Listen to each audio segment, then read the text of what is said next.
If you haven't subscribed yet, now's the time. When the channel reaches 1,000 subscribers, I'll share a surprise story I've prepared especially for you. The cabin stood at the edge of the settlement, built from rough-cut logs that had been darkened by years of wind and dust. The land around it was wide, open, and harsh.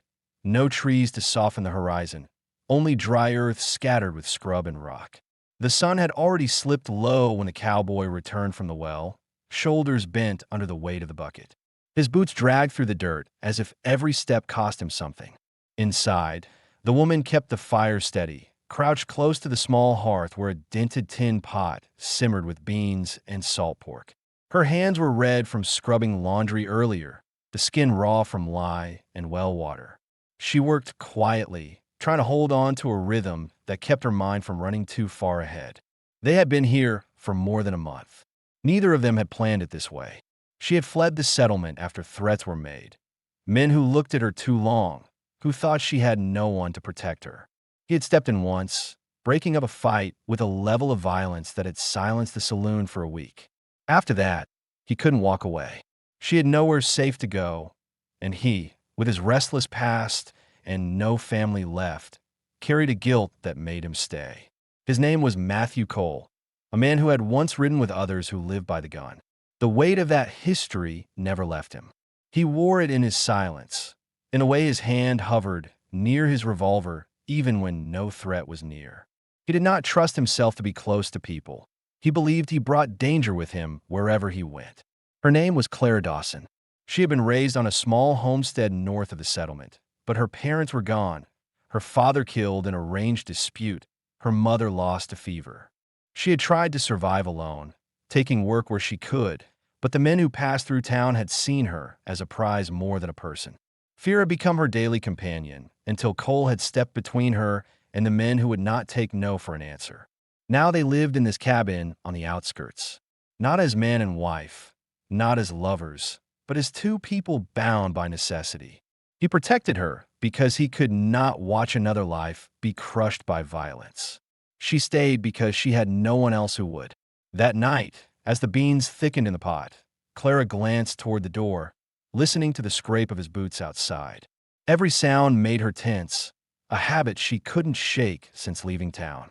When he came in, setting the bucket near the fire, she felt both relief and unease.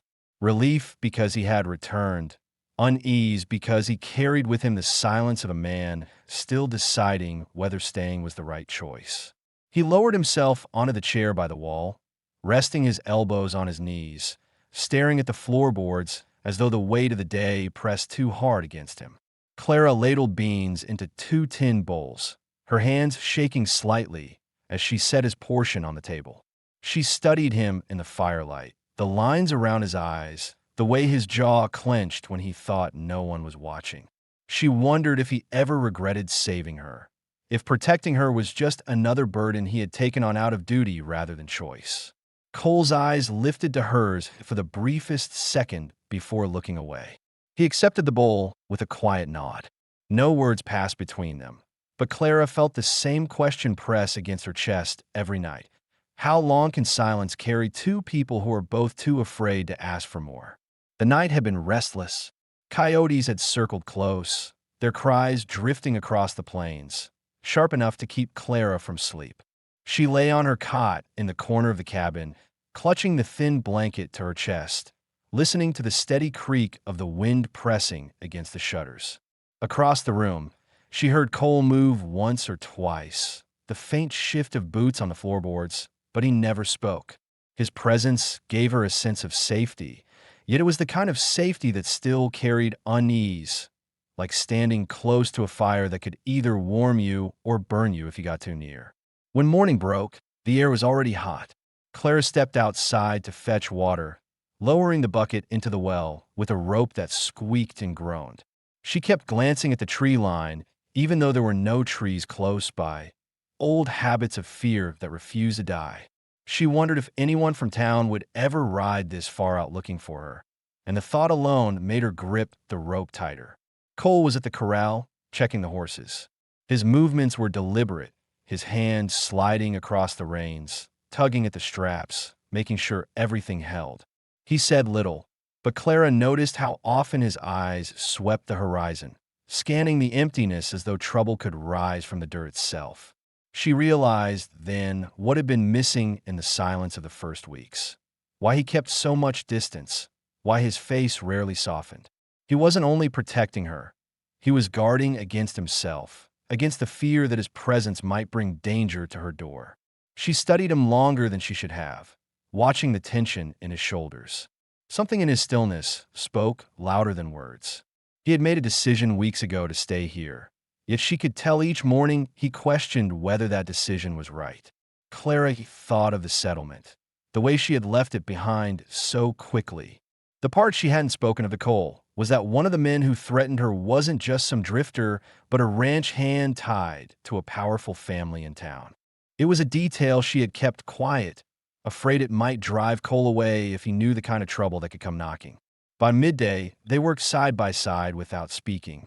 She hauled water inside, her hands raw from the rope. He repaired a loose hinge on the cabin door, the hammer striking in measured beats. Clara noticed the care he took with even the smallest repairs, as though the cabin itself was a shield he was building around them both. She wanted to thank him, but the words stuck, caught between gratitude and fear that speaking too much might break whatever fragile ground they stood on.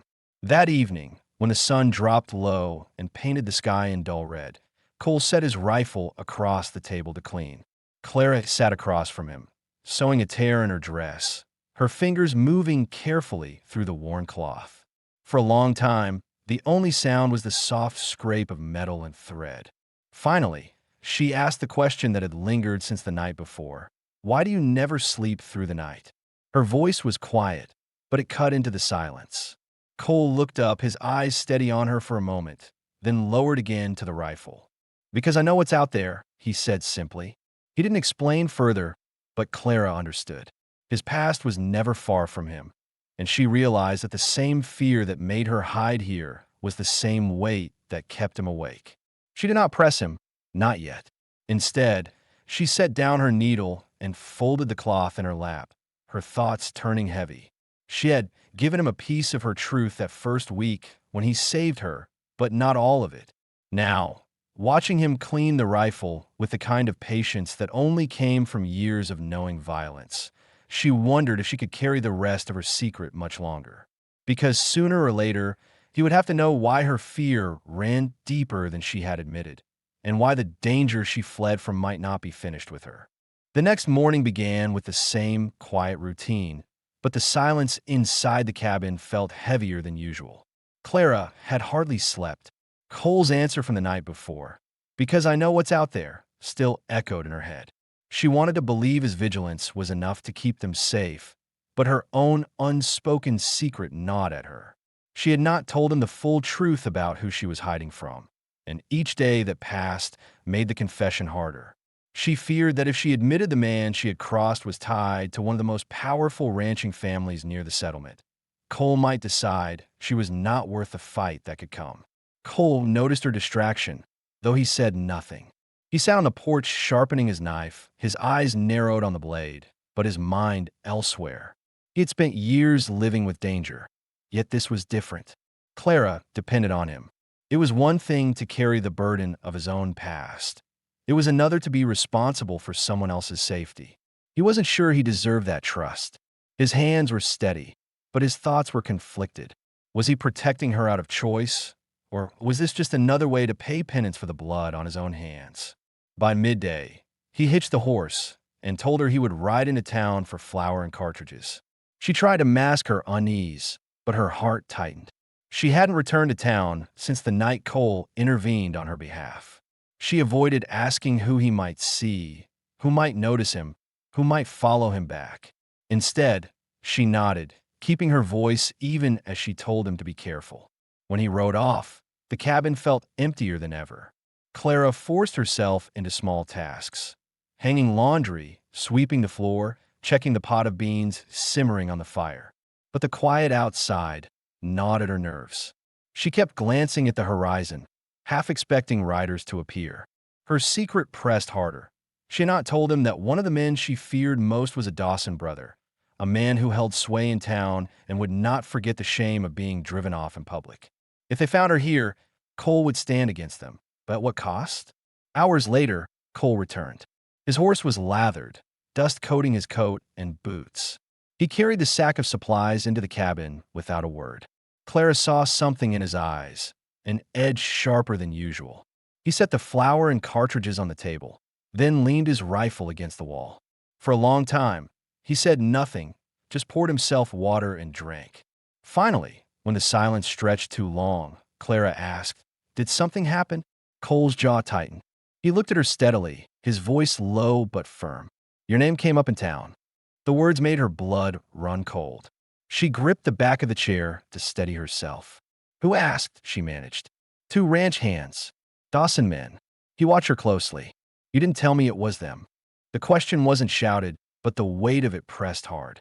Clara's chest tightened, shame burning in her throat. She lowered her eyes. "I was afraid you'd leave if you knew." Cole leaned back, his silence sharp. He understood now why she jumped at shadows, why she never wanted to ride near the settlement. He also knew the Dawsons wouldn't let the matter drop. Trouble was already reaching for them. His mind raced, whether to move on, to put distance between her and those men, or to make a stand here. Clara watched his expression, her stomach twisting. She had given away the truth she'd tried to hide. Now she feared the answer more than the threat itself. Would Cole decide she wasn't worth the fight? Or would he stay, knowing the danger was closer than ever? That night, neither of them ate much.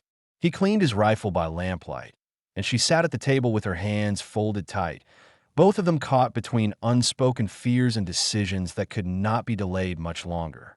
The air around the cabin changed after Cole returned from town. Clara noticed it in the way he kept his rifle closer, leaning against the wall instead of tucked away, and in the way he checked the shutters twice before blowing out the lamp at night. She felt it in his silence, no longer the heavy kind she had grown used to, but sharper, filled with calculation. He had not left her after learning the Dawsons were involved, but the question hung over both of them. How long could they keep ahead of men like that? Clara spent the morning tending to chores, yet her hands shook with each task. While she scrubbed laundry, she kept glancing over her shoulder, expecting to see riders cresting the ridge. Every crack of a branch outside made her tense. The fear she had carried for weeks was no longer hidden. It sat out in the open now, pressing against her ribs until her chest ached. She thought of the Dawson brothers, how one had cornered her behind the saloon, how his hand had clamped down on her wrist hard enough to bruise. She hadn't told Cole how close it had come that night, how she believed he would drag her into the dark if Cole hadn't intervened.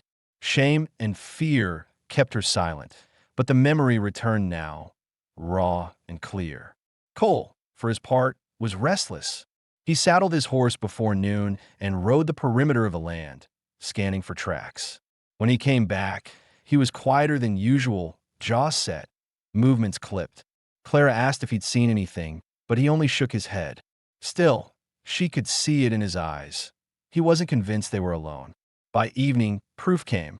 As Cole brought in firewood, his boot caught something near the porch post. He bent down and found a strip of cloth tied there, dark, frayed, and smelling faintly of smoke. Not something the wind had carried. Someone had been close enough to the cabin to leave a mark. He brought it inside, tossing it onto the table in front of Clara. Her stomach dropped. "They know," she whispered. Cole didn't answer right away. He studied her, and in that silence, Clara realized he was waiting for more. He had stood between her and danger for weeks, but now he needed the full truth if he was going to protect her. She lowered her eyes, voice tight. "It wasn't just insults or threats. You tried to take me. That night at the saloon. If you hadn't stepped in, I don't know what would have happened. That's why they won't let this go. They think I belong to them." The words left her shaking.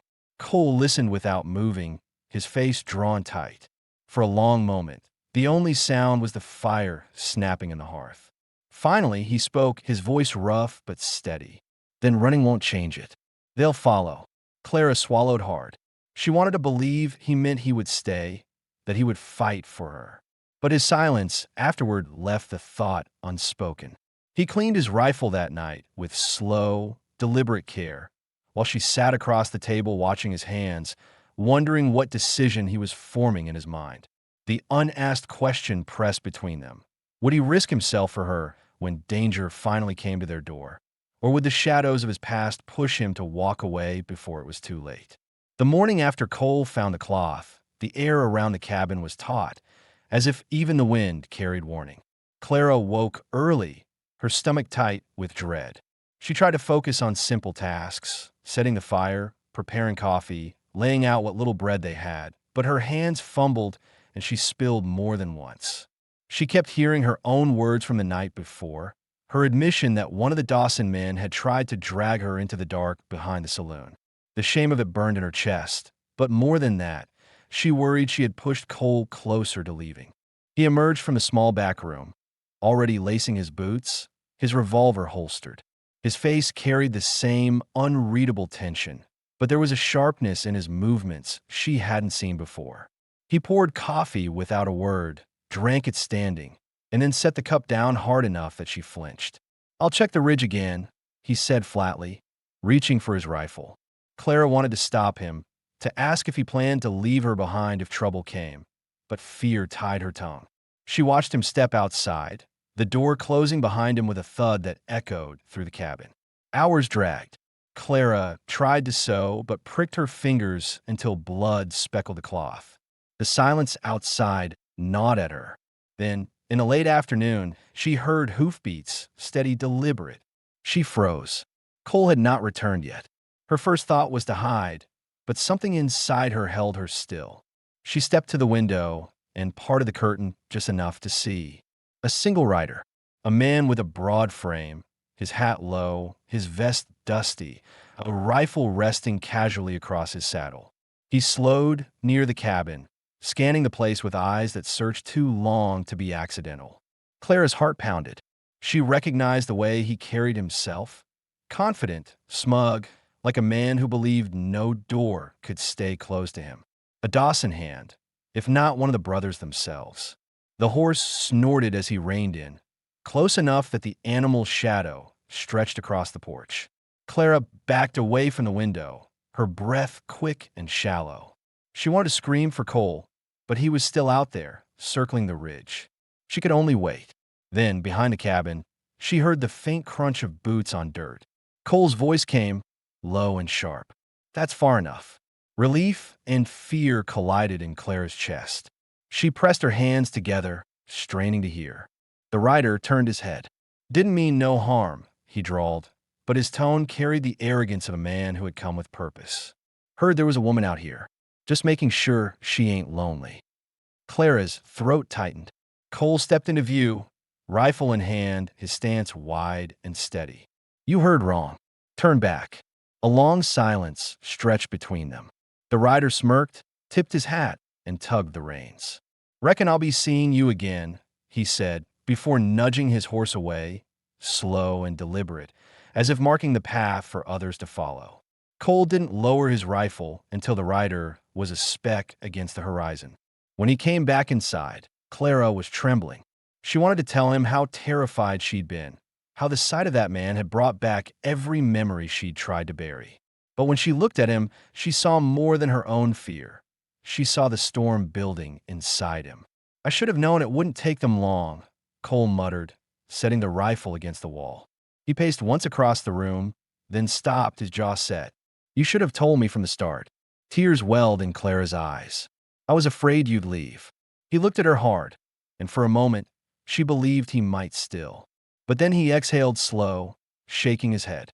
"If I was going to, I would have done it weeks ago." The words steadied her, even if they weren't a promise. She knew then that he hadn't stayed out of accident. He had chosen this, chosen her, even if he hadn't said the words. Still, the danger was no longer a shadow. It was at their door. And both of them knew the next time, it wouldn't be just one rider. The hours after the rider left dragged heavy. Clara could not keep still. She checked the window again and again, even when the horizon stayed empty. Her hand shook so badly she spilled water across the table. Cole said nothing at first, moving through the cabin with deliberate calm, but she could see the tension in his shoulders the way his jaw worked as though every thought carried weight he didn't want to share. By nightfall, he had checked the door and shutters 3 times. He set the rifle within arm's reach of the table, then lit only a single lamp.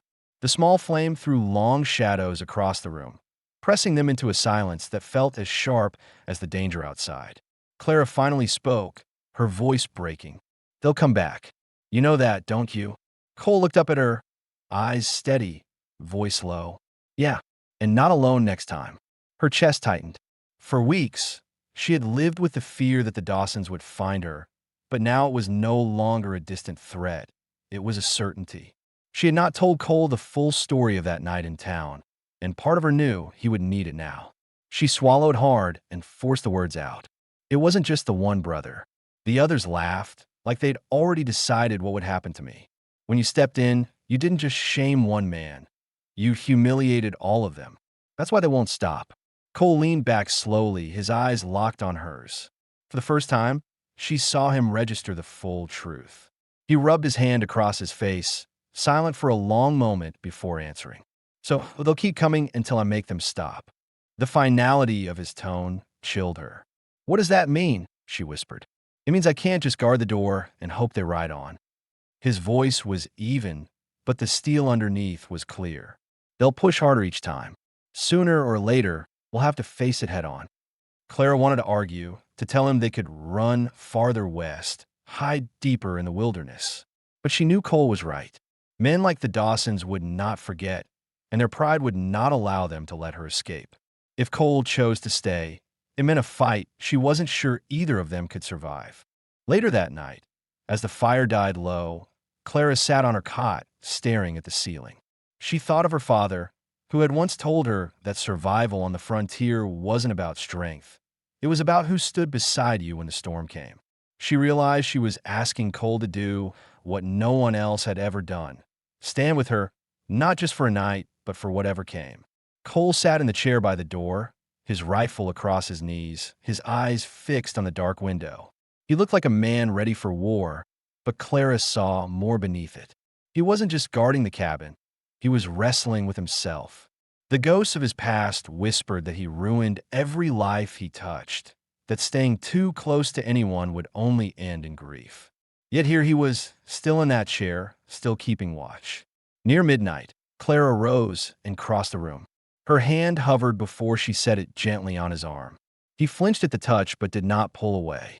"If you decide to fight," she said softly, "I'll face it with you." His eyes lifted to hers. No words came, but his silence carried more than speech.